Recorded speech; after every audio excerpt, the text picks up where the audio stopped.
Bonjour à tous et à toutes. En glanant dans mes kilomètres de notes, de lecture, d'écoute et de réflexion personnelle, je remarque que la puissance de la parole y est un sujet récurrent.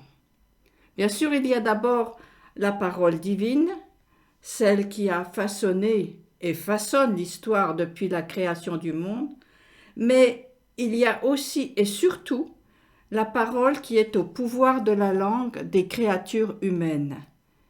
Et c'est sur cette dernière que j'aimerais vous parler aujourd'hui.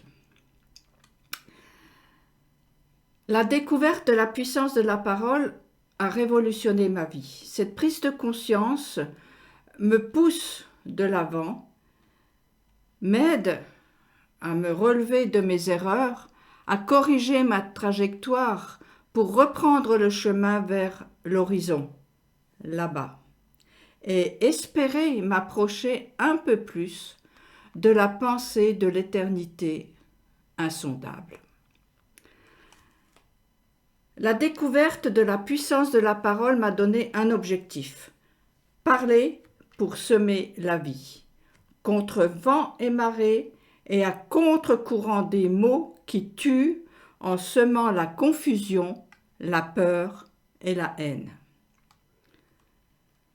Parler, mais aussi récolter les mots qui sont nourriture, comme le rappelle Moïse.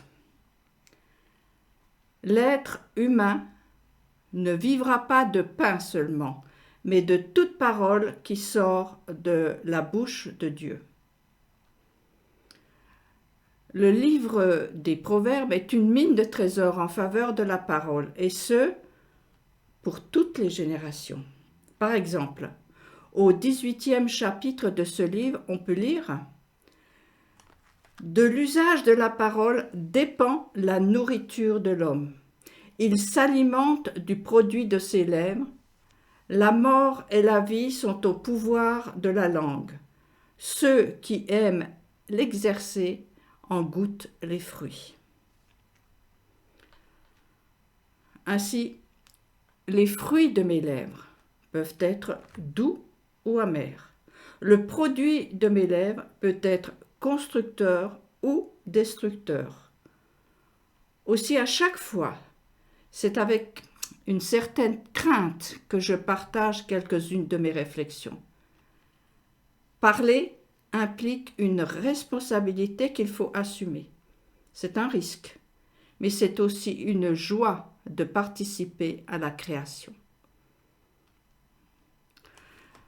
Lorsque, sur le chemin, je rencontre le découragement, j'ouvre le livre de l'Ecclésiaste qui a été écrit par le sage Salomon. Il dit, il me dit, « Répands ton pain à la surface des eaux, car à la longue tu le retrouveras. Donne-en une part à 7, même à 8, car tu ne sais quelle calamité peut se produire sur la terre. Si les nuages chargés de pluie se déverseront sur le sol, et si un arbre tombera du côté du midi ou du nord, là où il sera tombé, il demeurera. Qui observe le vent ne sèmera pas, qui regarde les nuages ne moissonnera pas. Pas plus que tu ne connais la voix de l'esprit allant animer l'embryon dans le sein qui le porte, tu ne saurais connaître l'œuvre de Dieu, auteur de toutes choses. Dès le matin, fais tes semailles, et le soir encore, ne laisse pas chômer ta main, car tu ignores où sera la réussite, ici ou là, et peut-être y aura-t-il succès des deux côtés. Ce n'est pas simple de s'exprimer sur la portée et les effets de la parole prononcée, car il est dit dans la Bible, la parole est une épée à double tranchant. Son usage n'est pas sans conséquence. La parole crée, dès qu'elle quitte notre bouche, pareil à un oiseau, elle prend sa liberté et prolifère. nous ne pouvons pas la faire revenir.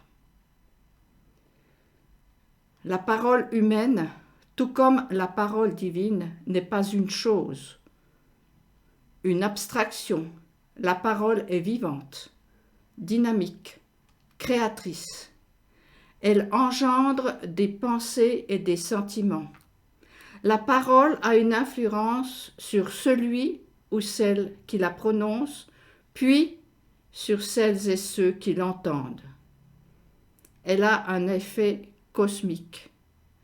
La parole impacte l'environnement jusqu'aux extrémités de la terre et des cieux, comme le dit Francis Thompson, « Cueillir une fleur dérange une étoile ». La Bible témoigne que Hachem lui-même prête attention à la parole puisqu'il répond à ceux qui savent lui parler. La parole, c'est du vivant, chargé d'une mission. En parlant, nous créons des messages qui vont emprunter des fréquences invisibles dans un espace sans frontières, qu'un ou des récepteurs branchés vont capter et s'en nourrir. Il n'est pas si longtemps, le temps où le mot « fréquence » résonnait tous les jours à mes oreilles à intervalles réguliers avec le slogan « Vous êtes sur la fréquence 103.7 de Radio Iris ».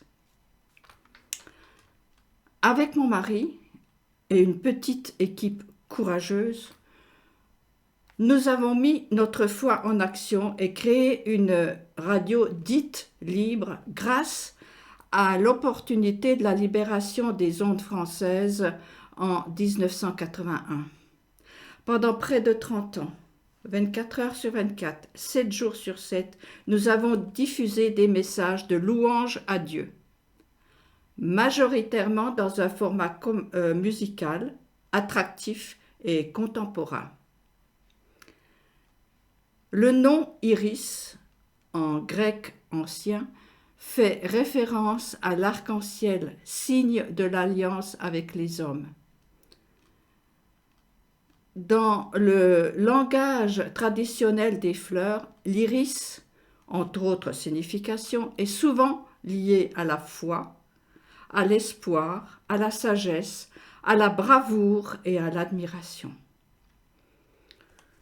Grâce aux techniques de transmission du son, nous avons lancé notre pain à la surface des eaux. Pour nous, c'était toute une contrée transfrontalière. Pour ne pas anesthésier, voire annuler la puissance des affirmations de la parole divine, nous avons choisi de ne diffuser que des contenus dans la thématique biblique, en écartant systématiquement toute parole qui risquait d'enchaîner les auditeurs dans des peurs, de la haine et de la cruauté. Non, nous n'étions pas de doux rêveurs, des béni-oui-oui. Nous avons peiné, creusé, centimètre par centimètre, comme un tunnelier, pour défricher un chemin de paix possible pour ceux qui prenaient le risque de nager vers la source de vie.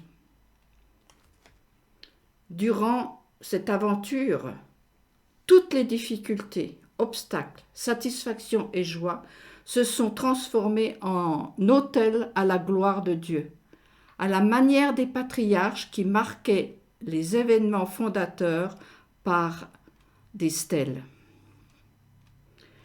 Surtout, nous avons observé et expérimenté l'impact potentiellement constructeur et destructeur de la parole. La dynamique cosmique et spirituelle de la parole a produit des effets en nous et autour de nous. C'est ainsi que nous pouvons affirmer que les paroles de Qoéleth, fils de David, qui suivent sont vraies. Qui observe le vent ne sèmera pas.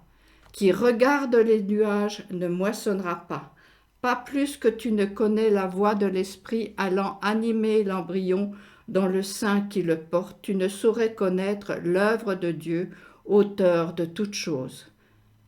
Dès le matin, fais tes semailles, et le soir encore, ne laisse pas chômer ta main, car tu ignores où sera la réussite, ici ou là, et peut-être y aura-t-il succès des deux côtés. De même, l'homme ne vit pas seulement de pain, mais il peut vivre de tout ce que produit le Verbe du Seigneur. Tes vêtements ne se sont pas usés sur toi, tes pieds n'ont pas été meurtris. Dans mon engagement avec Dieu, j'ai été encouragée par une petite conversation d'un maître avec son élève. « Souviens-toi, sois un homme, dit le maître à son élève. Les mots sont tes ailes. Parle, envole-toi, traverse l'espace et le temps. Brise les chaînes d'une histoire qui ne t'appartient pas et qui n'a pas le droit de t'alourdir et de te retenir. Fais éclater l'horizon et retrouve le moment précieux du déchirement créateur où soudain les choses revêtent un autre aspect dans un paysage inconnu. Je vous avoue aussi que les rêves ont été pour moi de puissants guides dans le désert que nous devions traverser. Pour en comprendre un peu le sens, il a fallu prier, interroger la Bible, les écrits sur le sujet de maîtres de la Torah dignes de ce nom. Voici un rêve très ancien qui illustre tout un pan de ma vie. Dans ce rêve, je me suis trouvée devant un champ de ronces très épaisse, plus haute que moi. Comme cela arrive souvent, il y avait un trou creusé par un animal. En me penchant pour y voir ce qu'il y avait dedans, un grand oiseau en est sorti et, à grands coups d'aile, il me pousse vers une montagne. Toujours à coups d'aile, il m'oblige à monter, même si mes jambes ont du mal à me porter. J'ai trouvé dans le livre du prophète Ésaïe un des sens possibles de ce rêve. Ceux qui mettent leur espoir en Dieu acquièrent de nouvelles forces. Ils prennent le rapide essor des aigles, ils courent et ne sont pas fatigués, ils vont et ne se lassent point. Et je vous dirai encore, comme dit Éliaou, le plus jeune des 4 amis de Job, « Veux-tu donc disputer avec le Dieu créateur parce qu'il ne rend aucun compte de ses actes ?» Dieu parle cependant, tantôt d'une manière, tantôt d'une autre, et l'on n'y prend point garde. Il parle par des songes, par des visions nocturnes, quand les hommes sont livrés à un profond sommeil, quand ils sont endormis sur leur couche. Bon, je m'arrête là. Nous reviendrons sur le sujet dans nos prochaines rencontres, plus tard. À bientôt.